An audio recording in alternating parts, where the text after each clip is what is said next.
law is enforced through private actions in federal court. It's the big issue here is, so as this trend is going up, more people are aware of the law, and more people are aware of their friends who've made money through the law, and the plaintiff attorney's fees are really what's driving this. That's the plaintiff attorney's fees are the tail that wags the dog. The coverage of this statute is really pretty broad. You have to have a private sector employer, and I think everyone here is in the private sector, correct? There's no government employers here. $500,000 in gross revenue, which is a really low bar these days. Or 2 or more employees engaged in interstate commerce. So it covers almost everyone. Plus public sector schools, nonprofits, trade associations. The first topic I'm going to talk about is the question of misclassifying employees. And we've heard about this to some extent from different speakers earlier in the day. One of the things that the Department of Labor is looking at more and more closely is, in the Internal Revenue Service as well, is misclassification of employees as independent contractors that would actually be employees under this law. The effect of misclassification is several. First, it affects this minimum wage to some extent, but more importantly, the overtime pay that they would be entitled to. It affects workers' comp issues.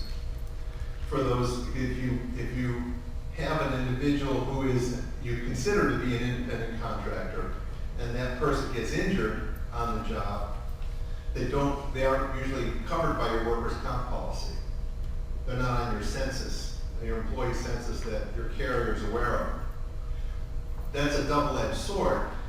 Some employers may think they're saving money by using independent people, by characterizing people or classifying them as an independent contractor, when in reality, the problem is, I got a call last week from someone who had in an agricultural setting, had a person that was in the hospital with serious problems with exposure to chemicals. And the question that was asked to me through the employer was, what do we do? And the answer is, if the person's covered by your workers' comp, it's really, the system takes care of itself. If you characterize that person as an independent contractor improperly, then there's no comp coverage, there's no coverage under the health insurance aspect of that, and there's no wage loss coverage. You're exposing yourself to a direct lawsuit. So the whole idea of workers' compensation was a compromise developed by all 50 states. It's a state law, but it's somewhat regulated at the federal level as well, where it's in order you exchange the right to sue your employer for certain guaranteed minimums. You're going to get your medical expenses paid, you're going to get a certain amount of wage loss. It's a compromise amount. But you don't get sued. And the issues of dealing with lawsuits over something like this can be very, it's a colossal distraction, and there's no win for the employer in this setting. So classification from that point of view can be a real problem with workers' comp. And there are a number of other statutes, including family medical leave. There are other things where people believe with 20/20 hindsight they're entitled to something. You won't hear about it until there's a problem. And then they go to a governmental agency or a private lawyer, a plaintiff's lawyer, who will then say, this should be covered by that, you should be considered to be an employee. It's another federal law, it's another federal lawsuit. So these classification issues can be very important. And as I said before, this is, to some extent, there are a lot of different statutes, each of which has slightly varying definitions of what is an employee and what is an independent contractor. All that does is create confusion, but this is the system that we have to live in at this point. There's the Department of Labor Economic Realities Test, which really looks at, is the worker truly in business for himself or herself? Or are they economically dependent on the employer for work?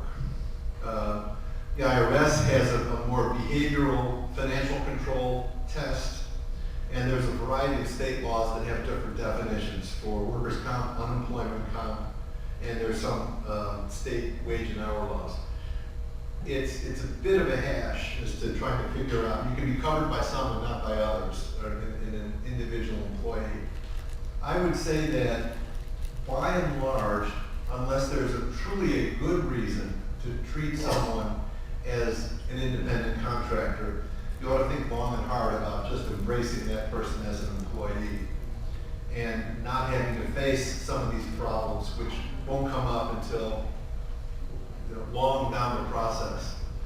Essentially, on these control factors, it's a question of compliance with instructions. Who's telling the person what to do? The tools. Do they buy their own tools, or are they using the employer's tools? Do they hire their own employees? Are they hired for a project, or are they hired by the hour? Who tells them when to show up, when they can take breaks, when they can go home? Who determines whether or not they can, if there's do you have a contract with that individual? Now, written contract can help if you really have an independent contractor and you want to utilize that relationship. But then it wouldn't be terminable at will. It may well relate to the project. It'd be like hiring carpenters or hiring plumbers. You may have a contract from that person.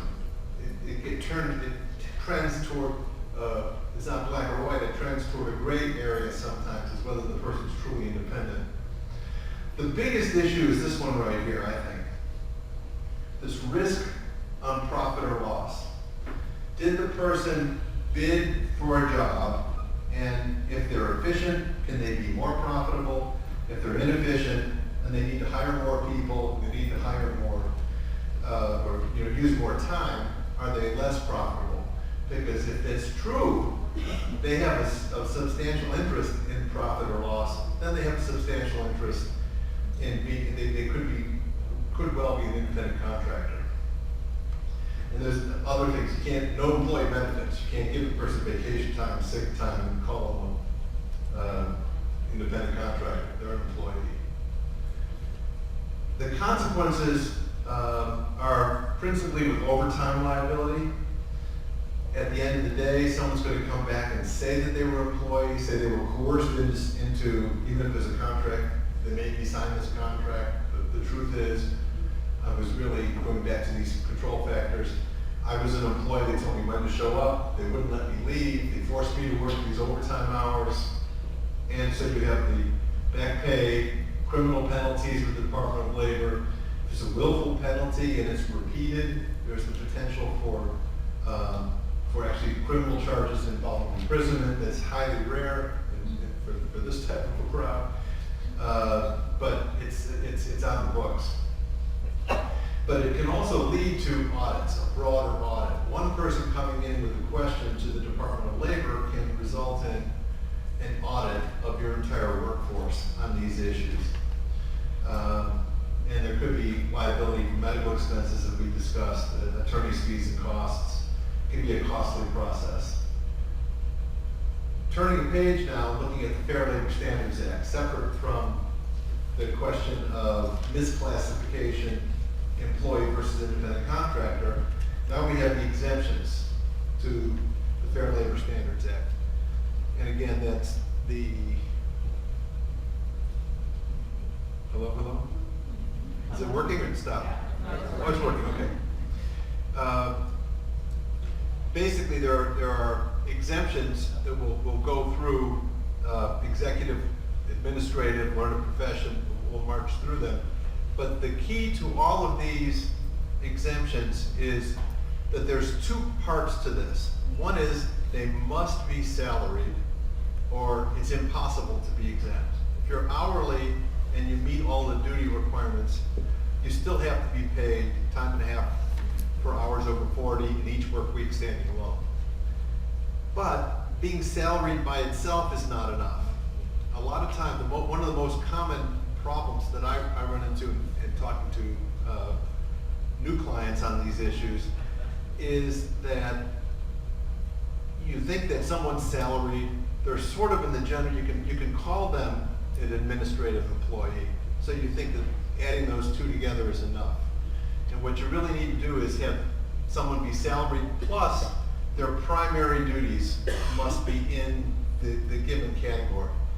Primary duties is not exactly 50% of the time, but it has to be the principal, main, major, most important things that they do fall in that particular bucket, that they're in the executive or administrative, learned professional, and the like. And again, the decision as to whether this is true, if you go back to the lawsuit slide, the evil to be avoided, these questions will be decided not by you, ultimately, not even by a judge. It'll be decided by a jury in a case. So if you've got someone that you believe is an executive, primary duties management of a recognized separate department or subdivision, customarily and regularly supervising 2 or more full-time employees or equivalent, authority to hire and fire, or their recommendations are given particular weight. They seem to fit all of that, but 2 years down the road, after having been employed this whole time on a salary and working 60 hours a week, that person decides that they get fired. That's what usually happens, right? It's usually not existing employees, but the ex-employee who feels that they've been wrong, they go to a lawyer, they sit down in the lawyer's office, they explain their whole story, they tell their tale of woe, and then at the end of the day, the employer says, well, the only thing I see that might exist here is you worked a lot of hours and you weren't paid time and a half for the hours over 40. So why don't we try to challenge that? And the people who make that decision would be, go to the Boynton Mall, close your eyes, count to 10. The next 6 people walking by with driver's licenses will make that decision for you. So that's what I'm saying. This is another one of those evil to be avoided situations. That is the technical definition, though. And a standalone, if you're actually a business owner of 20% or more of the business, actively engaged in management, you would also be out under the executive exemption. Administrative, the primary duty would be non-manual. So it have to be office, white-collar type work, directly related to the management or general business operations of the employer or customers or clients of the employer. And primary duty must include discretion and independent judgment with respect to matters of significance. So it's not just pushing papers. This person actually has to be involved, exercising judgment and discretion, again, in the eyes of the jury, thinking of the worst case scenario here. Typically, this would apply to HR, financial services, audit, tax, marketing, quality control employees, things where people are actually, people think this is broader than it actually is. And if you have people that are classified under this, it may be worth taking a look at whether that classification will hold up over the course of time. Learned profession is easier to actually identify because basically you have to have a prolonged course in specialized intellectual instruction, a bachelor's degree or greater. So it would be predominantly intellectual in nature, consistent exercise of judgment and discretion, and some recognized field of science or learning. So accountants, lawyers, teachers, people at higher levels in medicine, not LPNs, but people that would have had, if you have a nurse that would have a bachelor's degree, that would be. So the nurse practitioners and up, there's a lot of people that are not covered by this. And so there's, again, it's a trap for the unwary, but it's a little easier to identify because they give you a bit of a benchmark here with the bachelor's degree. For example, one group that is not covered would be paralegals, who actually do exercise discretion and judgment quite a bit, but they often don't have a bachelor's degree. So traditionally, paralegals are, you have to pay them overtime if they work more than 40 hours in a work week. Creative professionals. And again, this is one that you have to look at somewhat carefully. Music, writing, acting are pretty self-explanatory. So the primary duty is the performance of work requiring invention, imagination, originality, or talent in a recognized field of artistic or creative endeavor. The hard part with this one, it's obviously not a problem if you've got someone that plays guitar for you all the time in your lobby. But the graphic arts, you get into some of these things, there becomes a question of how much is enough to be creative. And again, you're going to come into that balance point. Is it worth it to try to not pay overtime and just pay a salary, to rely on this? The one thing to remember is that above minimum wage, the U.S. Department of Labor does not care one iota what you pay people. So you can basically look at some of these borderline classifications as exempt and make a decision that on average this person works 45 hours a week and we're paying them, we thought we were going to pay them a salary of X, and if you just do the math and pay them 40 hours plus another 5 hours at time and a half, that number of hours divided into, just basically work it backwards, divided into an hourly wage. Some weeks they may be above, some weeks they may be below, but you'll end up giving the same net money to the person, and it will be lawful. You won't have to worry about the jury decision as to whether they meet this criteria or not.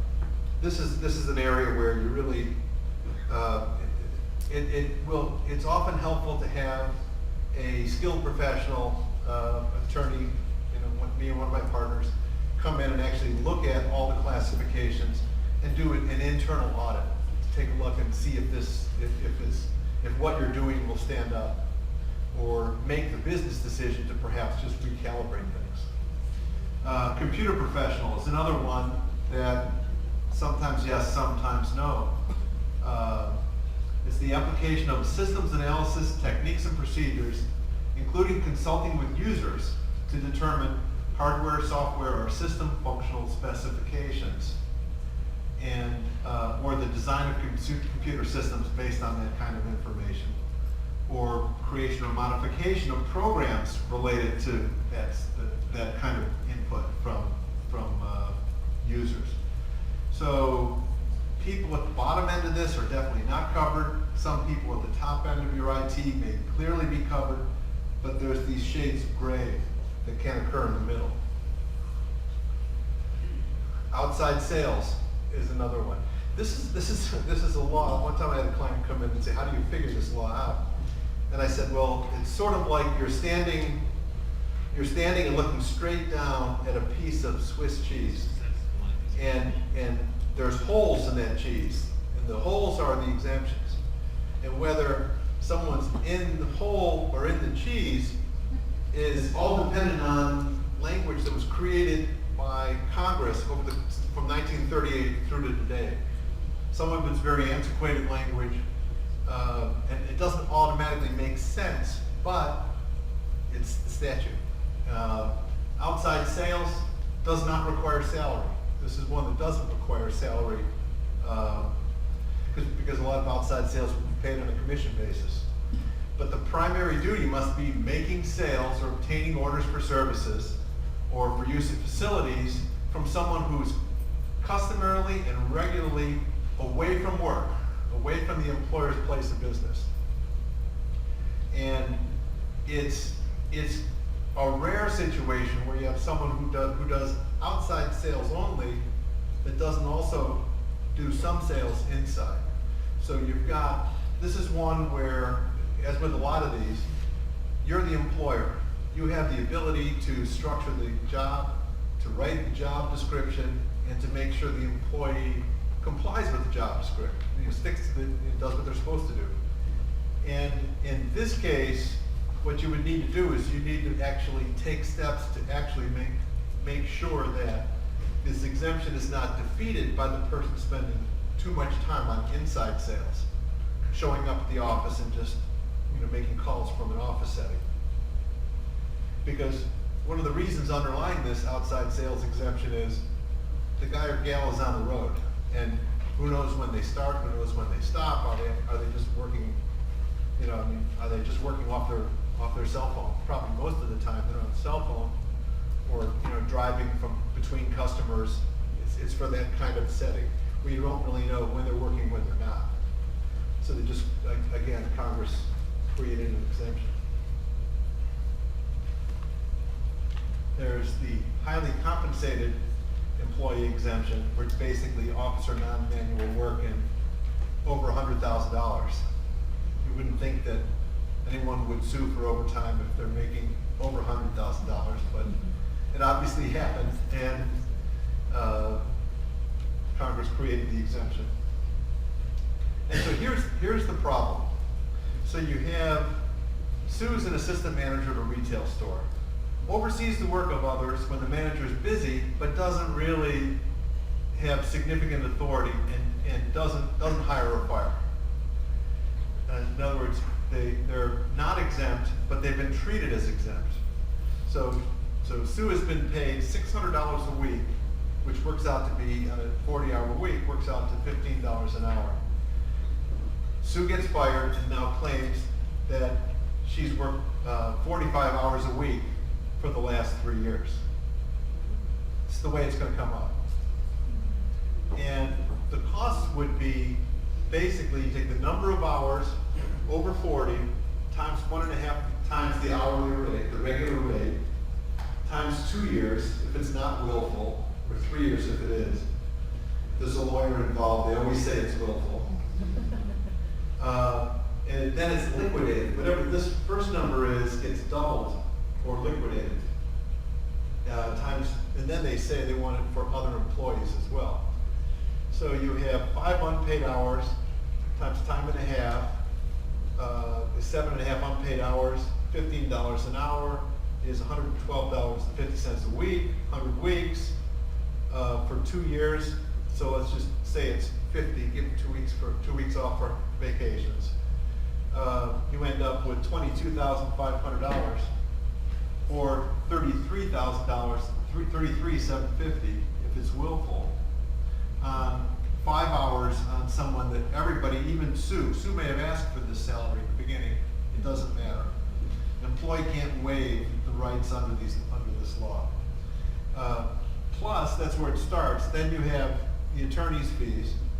Generally, these attorneys that do this as a cottage industry start off by saying that they need $5,000 to make it go away.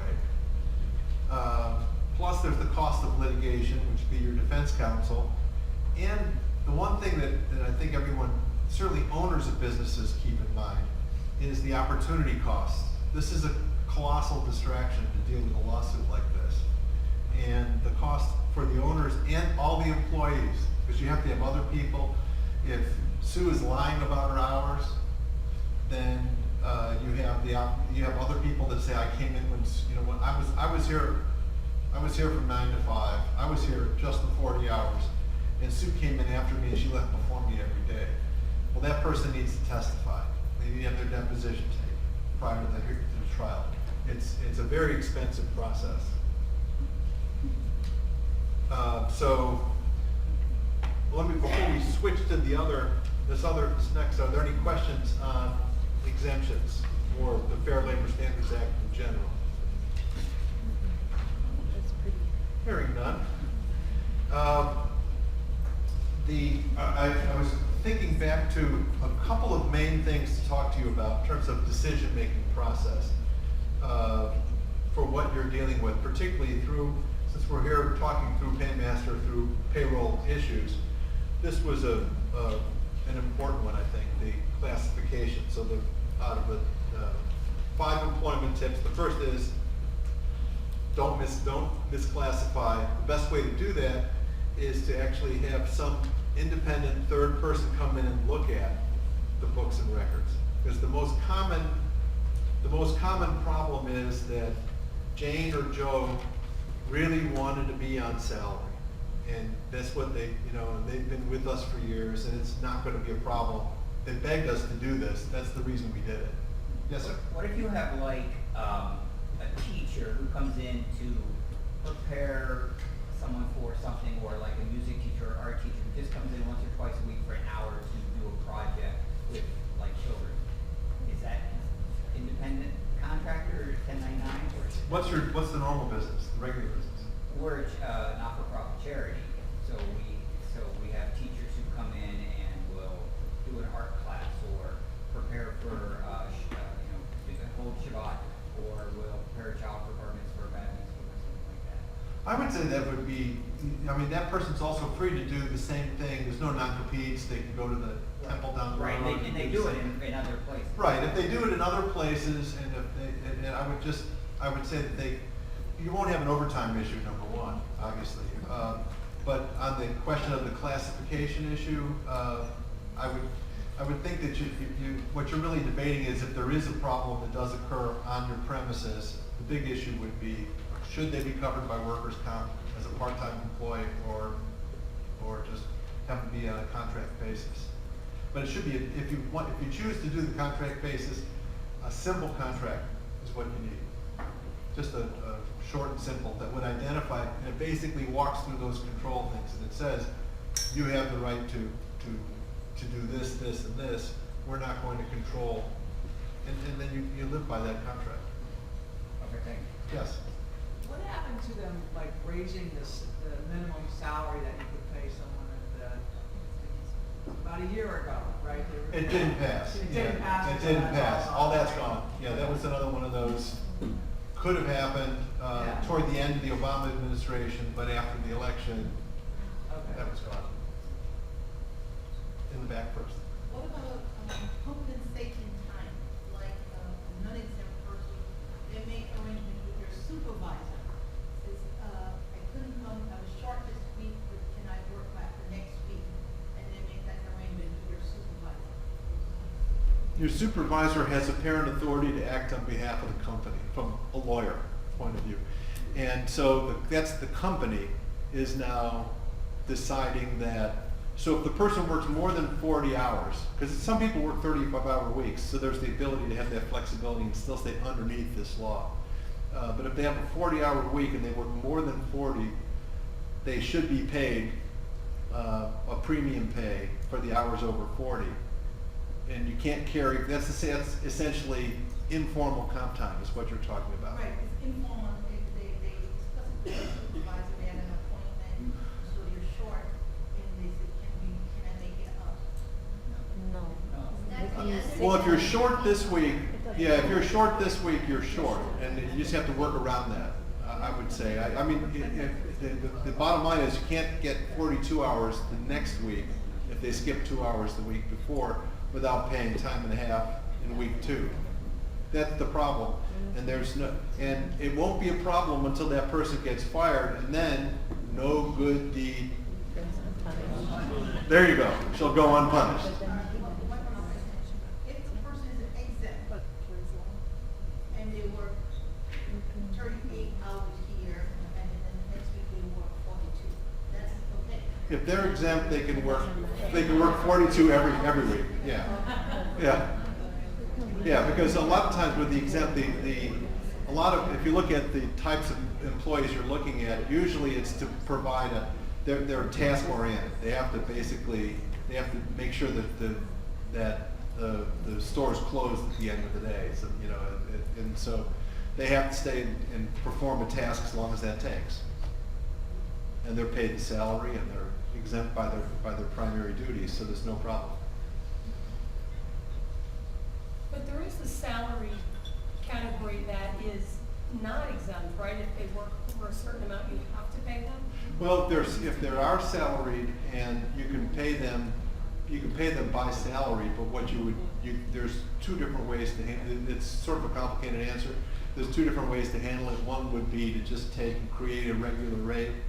So you could take the total number of hours that they have divided by the salary and then figure the halftime, and that's the regular rate for that week, and then you pay them the unpaid halftime premium on that. So it's in the past, in a non-politically correct way, it was referred to as Chinese overtime. Because the longer you work, the less you get as a premium for the overtime.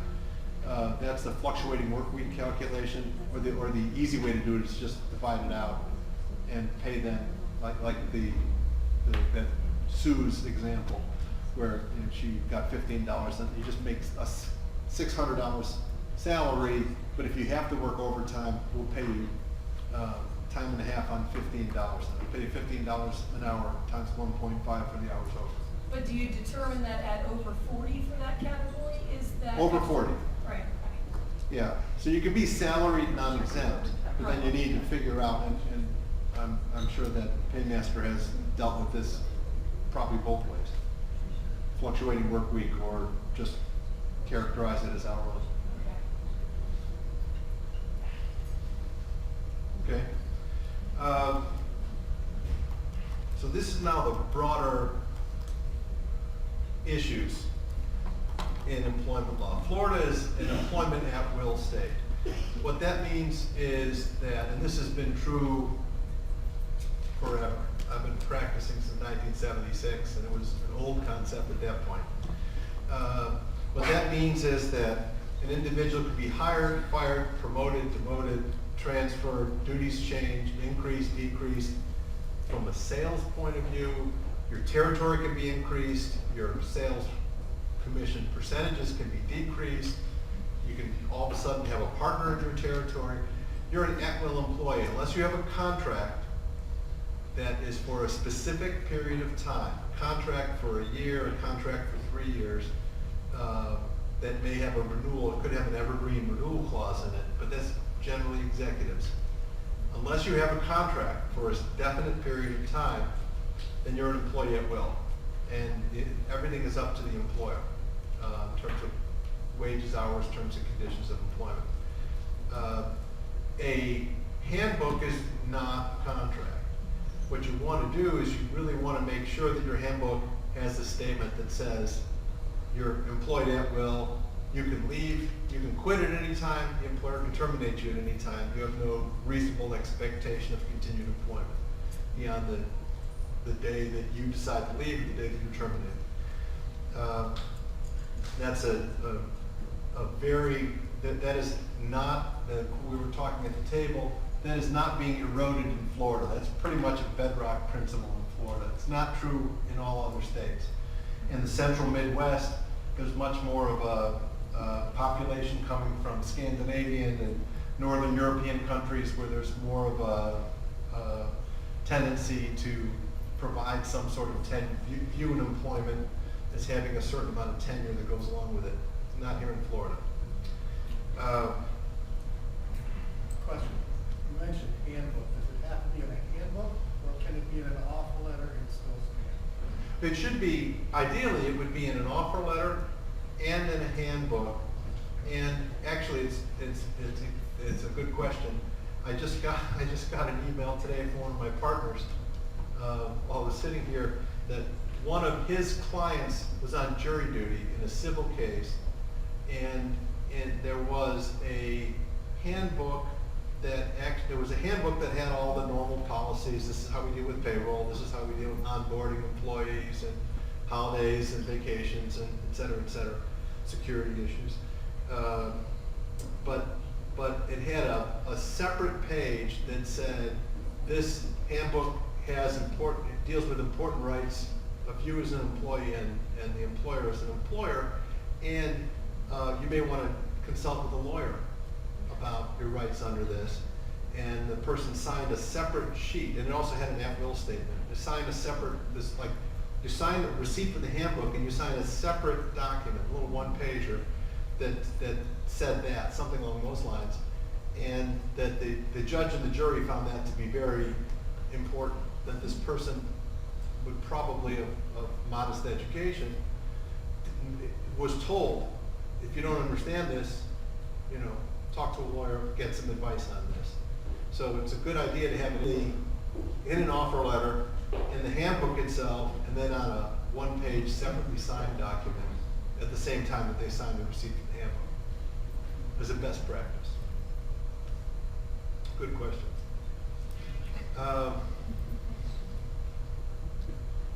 Hire slow. Even at employment at will, we have more lawyers in Florida than we do employees. So anyone can sue if you don't document it or have some good reason, because there's a chance they could sue you based on something. So it's not like it's a free-for-all that, oh, you're in employment at will, I fire you, but they could still turn around and sue the employer. Well, you know, Based on anything they want to believe that they were fired. Yeah, before I went to law school, my mother once told me that anybody can sue anybody else for anything, but it doesn't mean they'll win. Right, but it's going to put you through the headache. Right, they can, and there's a certain amount of there are some lawyers out there that will sue just knowing that rather than go through the pain of a lawsuit, an expense of a lawsuit, that you'll settle. Exactly. So, but that's, you know, welcome to South Florida. I don't know what else to tell you. I mean, Fort Walton Beach is probably different out the Panhandle than it is here, but down here, employers are targets. The hire slow, fire fast is, I think, it's always worth thinking about. The hire slow aspect really deals with the background check and basically the ABCs, your application, having a good compliant application for employment. Go through a background check. This verify operation seemed extremely thorough. It's worth sitting down with them, depending on the size of your workforce and the nature, the type of duties for different types of positions. You can set different thresholds or levels as to the depth of the background investigation. You need to have a good background investigation, and things come up, and it's like you're never cease to be amazed by you know, people that have felonies that are applying for felony convictions that are applying for positions of financial responsibility. And if you didn't do the background check, they might have got the job. They may have presented well. So take your time hiring, including I recommend having a sort of broader, rather than just talk to one person, have them meet other people in the organization, because sometimes different people have different perspectives. And they may be able to, someone may say something to, the candidate may say something to one person they would never say to another. And then everybody meets at the end and what do you think, you know. And the fire fast, I think that when your gut is telling you there's something wrong, particularly in that first 90 days. First 90 days is a probationary period under unemployment compensation in the state of Florida. That's sort of a free look at employees. Oftentimes, an employee will show his or her colors in that time period, and I see some heads nodding here. And go with your gut and use that opportunity to say, I think we can do better for our candidate for this position.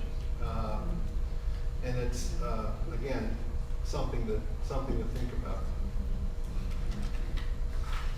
Let's see here.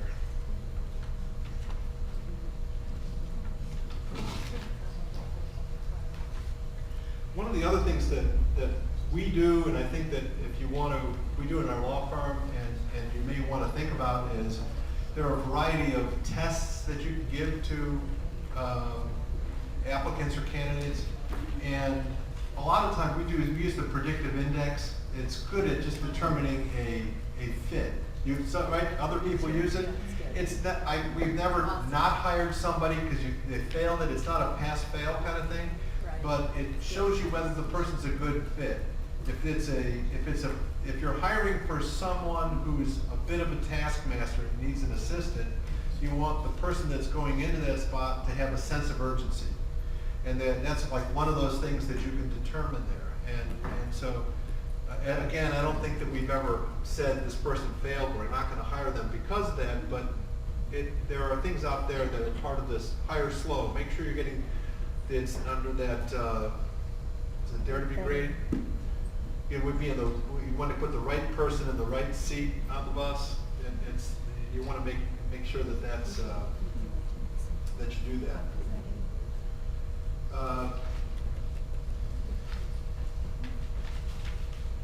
The handbook can cover a lot of ground. Besides the atwill, it also, in stating that this is not a contract, it makes it clear that the terms and conditions of your employment can be subject to change by the employer. We put that right in black and white in there, so that if something comes up later and someone says, I've been planning on that, or I think you owe that to me. It's a clear statement that the expectations are that the employer has the ability to change anything in the handbook at any point. You can put things in there, for example, relating to cybersecurity. In Romeo's presentation, we heard quite a bit about the ability for people to be out there and hack you. This is happening more and more, and it's going to happen on an increasing basis as time goes forward. I personally don't know that there's anything really left of privacy.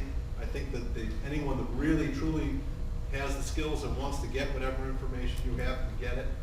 I don't care how often they issue renew Social Security numbers. The problem's going to just continue. But in your own handbook, you really need to have a cybersecurity policy.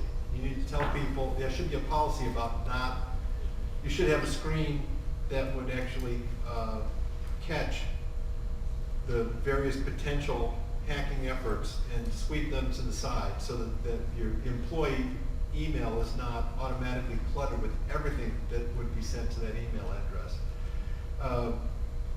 People shouldn't click, right? Don't open up anything. Don't open any attachments. Don't click on any links from anyone that even if you think look at it. The depth that you can get into, it's sort of a separate topic in itself.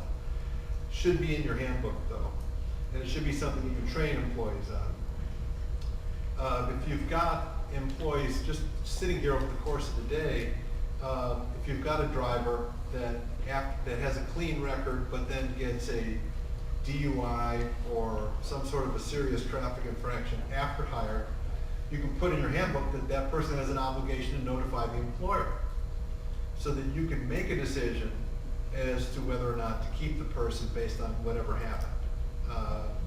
And certainly if it happened with a company vehicle. Because you want to make sure that you have a policy that covers that sort of thing. And then a big part of the next biggest issue is the harassment policy.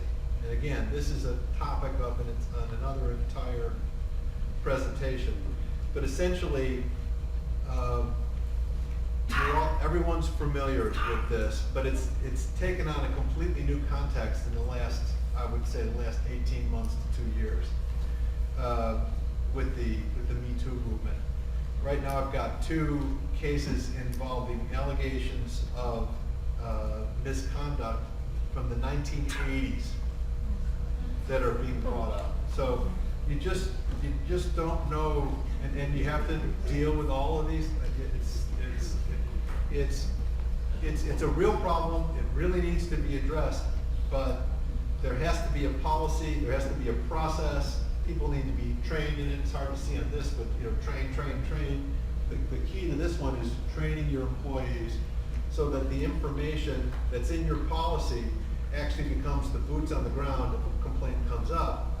And if you follow your policy, the employer has a certain amount of protection if there's a policy in place, and the policy is followed, or if the employee doesn't follow it, then you end up with the employee has less rights.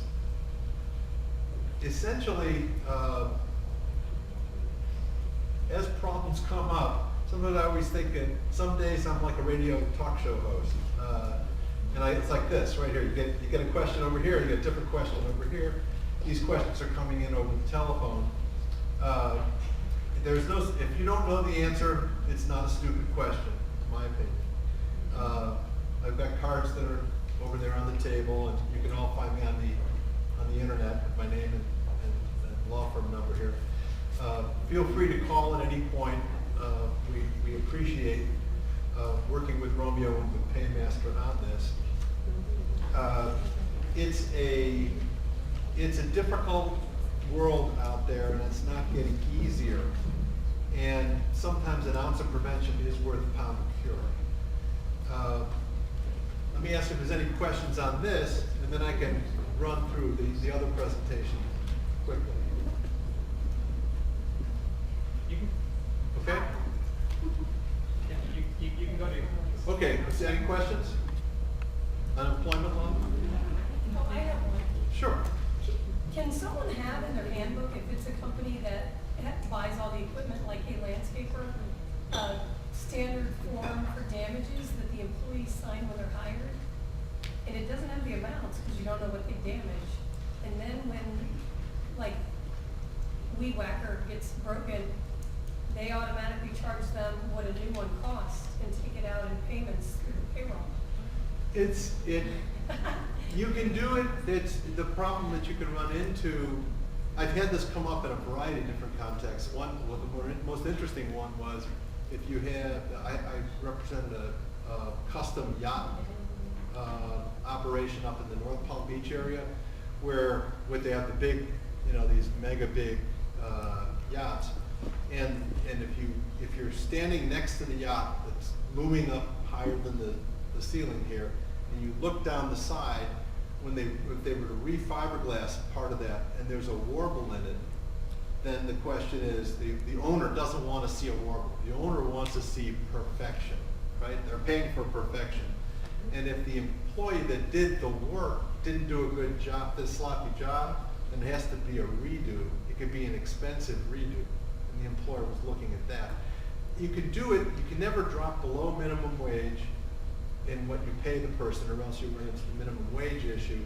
You could also have it be somehow tied into a separate obligation to pay you back. There are ways to deal with it, but I would suggest that a certain amount of weed whackers are also going to get lost in the course of the landscape business, and you may not, sometimes you can be penny wise and pound foolish in terms of chasing everything, so it's a balance there. No, but they put the payroll deduction in because they sign that upon hire without really making someone sign, yes, that's okay, because they signed the paper when they got hired. And then $250 comes out over 10 weeks cutting the check. You could do that.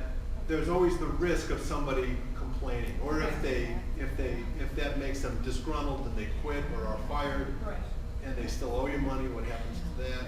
You also end up with, whatever you do to one, some of the comment from Ian from Verify is definitely true in the discrimination context. If you do it for one, you've got to be willing to do it for everybody. So you don't want to be discriminating against just these guys, but what happens with the owner's son, it's okay. Right. You've got those kinds of issues. Okay. Yes? On misclassifications, what's the best course of action to correct that? Is it? Well, so if you find a misclassification, what's the best course of action to correct it? Good question. And even if it depends on the circumstances. If it's a long-term problem, what you're looking at is both the Department of Labor stepping in and being concerned about it on the one hand, and the private lawyer on the other. From the Department of Labor point of view, there are corrective measures you can take. There are regulations about that. We can correct it going forward. You can sometimes you can, as an employer, you may be a little creative and change the job duties and the job description a little bit, and that's one of the changes that occurs at that time. I hope there's no problem that occurs looking backward. You know, there's different things that you can do, but one of which would actually be, though, to figure out what was owed and pay. And there is, even with salaried employees, exempt and non-exempt. So for the exempted, salaried, and then also non-exempt, you're supposed to keep records of when they start work and stop work. And that's rarely done. That's one of the reasons that this law is one of the most violated laws in the United States. Any other questions? Okay, let's take a quick look. So this is, as I said before, I'm on the Board of Trustees of Baptist Health. This is an excerpt. There's nothing. This was provided to me as part of a board strategic plan issue. There were a lot of confidential slides that have all been stripped out. This part of it, I think, is very interesting. When we were talking earlier about healthcare, basically it's a roller coaster.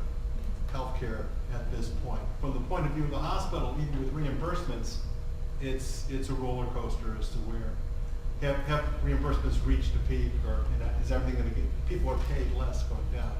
From the point of view of consumers, so now we're looking at this from a business plan. Think of this in terms of your own individual businesses that you're working. Consumer expectations are rising daily. From Amazon being delivered in weeks, Amazon Prime is delivered in days, and it's delivered free shipping. Amazon Prime Now, in some cities you can get things within hours. Amazon Prime Minutes. I just was seeing today that you can have Amazon Prime delivered to your car. There's problems with people leaving boxes by your front door. So if you have a car and you park at a ground level location, and your car has one of those OnStar things, you can tie into the OnStar, and they will put the box in your trunk. Unbelievable. So are customer expectations high? I mean, you bet they are, and Amazon is doing its best to keep them high. So we have premium expectations here. People want, and again, the healthcare context, superior clinical outcomes, impeccable safety, timely, convenient access, customer service. They want nothing but the best, and a good brand image. And so people are getting used to exceptional, consistent, convenient customer experience. This is a big part of this, and there was some discussion of this earlier. Look at the millennial line, right? The millennials, Baptist employee has 29,000 plus employees, and over 50% of those employees are millennials. And that will just increase as the baby boomers essentially retire. And at the end of the day, if you don't give people what they want, they're going to find someplace else to get it.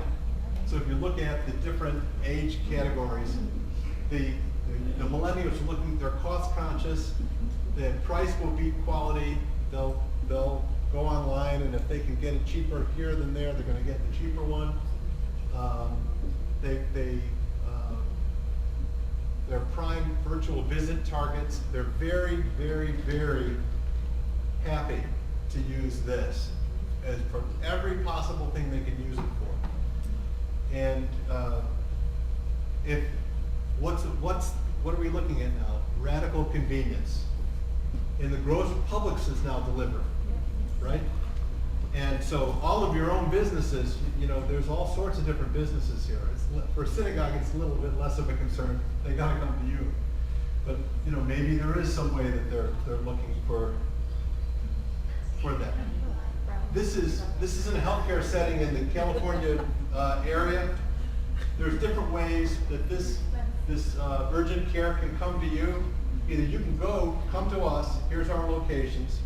We can come to you mobile, or we both meet online, virtual. And there's a lot of this happening with telemedicine and the ability to just to be able to be in your home or in your car or at work and get answers to your questions without having to go and sit in a waiting room and see old magazines you don't want to touch because people are coughing all over. You know. So then look in healthcare, look who's getting into this space now. So you have Apple, the only healthcare you'll have. Amazon joining with J.P. Morgan with Berkshire Hathaway. This gigantic. This is a gigantic gorilla in the room in healthcare. Walmart's getting in the business. CVS is expanding from a drugstore to being your health provider. Let's look at how things change over time. How many people here have had a Fire phone? I know, it was like one person, or it could be, but then the next thing that happened was the Fire TV stick, which some more people had. Now, this developed into that, and now it's Alexa. I mean, how many people have walked into a room and seen Alexa, right? It's becoming, there's a transition that's occurring here, and it's all about disruption. This is, how many people here took an Uber or Lyft? Lots. You can now get healthcare come to you through Uber. They're working on developing this. Right? This is what in your industries, these kinds of things, all these changes are occurring. In healthcare again, 3 in 4 consumers will not choose a doctor who can't see them within the next week. 8 out of 10 want online scheduling. And Apple's got this down. They've got everything integrated. You can have your iPhone talks to your iPad, which talks to your Mac, which you can throw to the TV and see it on the big screen. Everything is this is what people are getting used to. And in healthcare, I thought this was interesting. Healthcare just became the U.S. largest employer. This is, in the future, it's going to even be more dramatic. There's going to be a 17.4% increase in healthcare when you've got government going down, manufacturing going down, everything else growing at smaller rates. This one takes a little bit of explaining. This is the Millennial Takeover. If you look at the orange, this is a couple of years ago. Millennials were to here. 2020, 25, 2030, and 2040. And these are generalizations. This is from Deloitte, based on a survey of millennials. 50% of millennials would rather have no job than a job they hate. 80% think they deserve more recognition than they get. 75% are not satisfied with their jobs. A third choose recognition over higher pay. And 90% think they deserve their dream job. Everybody who's got their dream job, please stand up. Right? I mean, this is, and Romeo's, he's standing, I'm standing.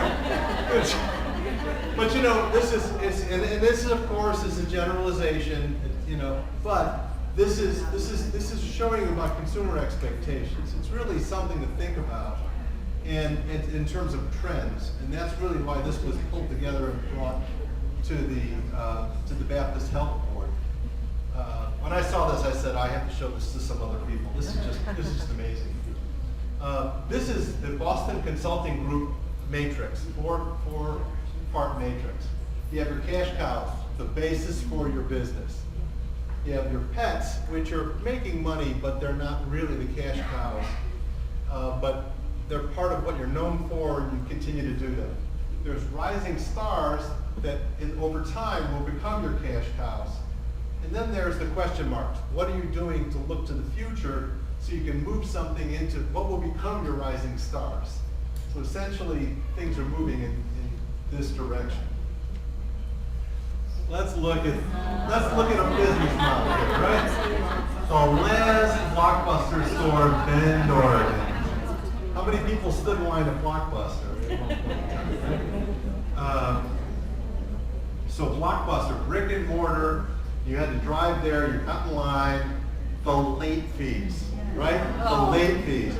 So this is actually, what's funny is, at this meeting, there was a guy there who was a retired executive from HBO. And he tells me he knows the guy who started Netflix.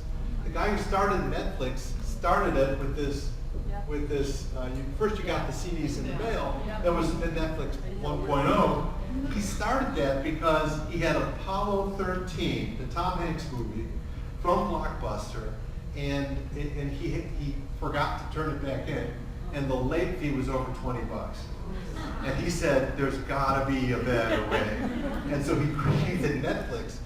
The movie companies, the entertainment industry did not want to work with him and give him these discs for all these first run release to DVD movies. So he bought those retail. He employed people to go into stores to buy those CDs, those DVDs, that then they would repackage in theirs and send out, and he still made money. Then when cable came along, 2.0. Now they're creating content, Netflix 3.0.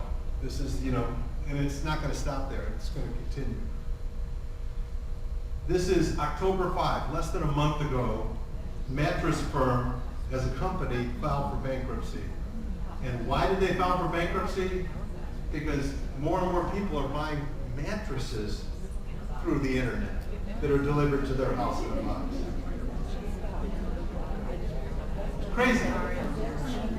Because, how many people have enjoyed going to a mattress store? Okay, some. I like it. Okay, some do. But it's turning an industry on its head, innovative products, superior shopping experience. Look at this, Car and Driver magazine, right? Ford dropping all passenger car models except the Mustang, and apparently they may keep doing some for the rental car market. But for the retail sales, they're going to, this is their cash cows now, trucks and SUVs. They'll keep some of the pets, Mustangs, and probably some passenger cars. But this is their focus. These are the rising stars, electric and hybrid. And then there are safe autonomous vehicles that they're working on. And cloud-based logistics, those will move over and be the rising stars when these become their cash cows. They're looking to the future. And it'll be a different future. It'll be a different future. So back to healthcare. These are the statistics, and the blue line is inpatient admissions. This is outpatient visits. There are people now getting total knee replacements outpatient. 5 years ago, unheard of. So more and more things are shifting to the outpatient side. And as a result, this is the Baptist footprint in the Dade Broward area. You can just see over the course of 18 years, all of that, most of it is outpatient. There's some new hospitals, but most of it's moving to outpatient. And the healthcare industry itself is being Uberized and disrupted, because all these different companies are getting into doctor on demand. So you can just use your phone and go and get some care on demand. Baptist has got one at the top center there, care on demand. And it will be a bigger and bigger slice of the pie. So from the Baptist perspective, what hospitals, would you think it's a hospital system? That's a pet. Inpatient admissions is considered a pet. The cash cows of the operation are the outpatient diagnostic urgent care centers. The rising stars are the centers of excellence, where they become known throughout the country or the world, and targeted regional expansion and increased consumer access. And then all of these virtual digital care platforms are things that are out there now that are going to be moving over to the Rising Star eventually become a cash cow. It's a very interesting business model. This is the Boston Consulting Group. And so this is where we are today. And again, this is not even in the Palm Beach County operation. This is a little bit old. But it shows you have to diversify. You have to be looking at the trends and moving ahead. With the Miami Cancer Institute, Miami Cardiac and Vascular Institute. These are world-class facilities. People are coming from all over the country to these based on the physicians and the equipment available. And all the different strategies that you need, philanthropy, graduate medical education with 2 universities, medical schools. And looking at the entire process. Before the person decides to call you, all the way through to after they're done. Are you following every step and looking at that in terms of making it a more seamless experience? And at the end of the day, this is where we're headed. Back to the cell phones. With enhanced find a doc, mobile app integration, voice search, sync one phone number. We have 286 phone numbers right now. We're going to work it so we have one phone number and a call center that will direct you to the appropriate place. And once you know the number of the other, you can call directly if you like, but try to simplify to make it a more seamless experience. And so that's the Baptist logo and healthcare that cares. It's not much. I don't know if anyone has any questions or comments on that. I thought that was just fascinating when I saw it. Yes, ma'am. I'd just like to say that was very interesting. Thank you for sharing. I'm an HR director, and I just wanted to share that I'm sure there's a people side of the slides that you didn't get a chance to show us, because we had a situation recently in healthcare related that an employee was newly diagnosed with cancer and trying to deal with their doctor was basically told, there's no emergencies here, kind of get in line, everybody here has cancer, you're nobody's special. That was basically, this was not at your facility, please, I'm not saying it. But what I'm just saying is, I love everything you talked about, it's fantastic with consumer expectations, but the people side is what's really gonna, to solidify your growth with your organization. So I'd just be interested, perhaps at another time, if you could share, how you're ensuring the quality experience on the people side. Thank you. I could be back next year, I guess, or something. But that's a very good comment. And at the end of the day, it's all about the people. It's all the people. There was another slide that someone else had about the people create your brand. And that's absolutely the truth. And that really is training. The reason that Disney, you get this sort of a singular experience at Disney is because of training. My daughter is a pastry chef at the and she's moved one job further now, at the Ritz-Carlton. The Ritz-Carlton is renowned for its employee training, and so it's all, people will do as they're trained to do. So that's a big part of it, and I could get back with you on that piece as well. Well, thank you very much.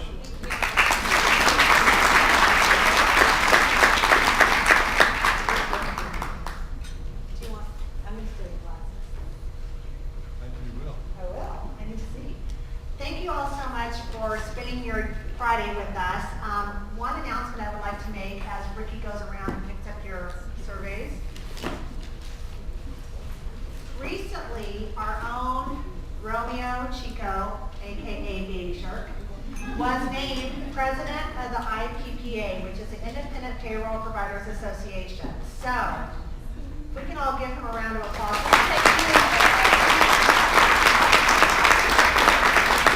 This is a huge honor. There are hundreds of independent payroll providers throughout the country, thousands actually, and to be chosen as a president just goes to his character, his passion, his leadership, his intelligence, and the vision that he's had since beginning, with you guys said intelligence, you can quote me on that, since he started PayMaster. So it's an honor to, share this exciting time with him, although I told him I'm not going to kiss his ring or anything like that, but we're very proud of him, and we wanted to share that news with you. So you truly are in the best hands when it comes to payroll, human resources, and time and labor management. So again, if you can go ahead and fill out those or give Ricky your surveys, we're going to be doing a drawing. And I'm sure that Mr. President would like to say a few words. No, he doesn't. He's shy. I think they've heard enough of me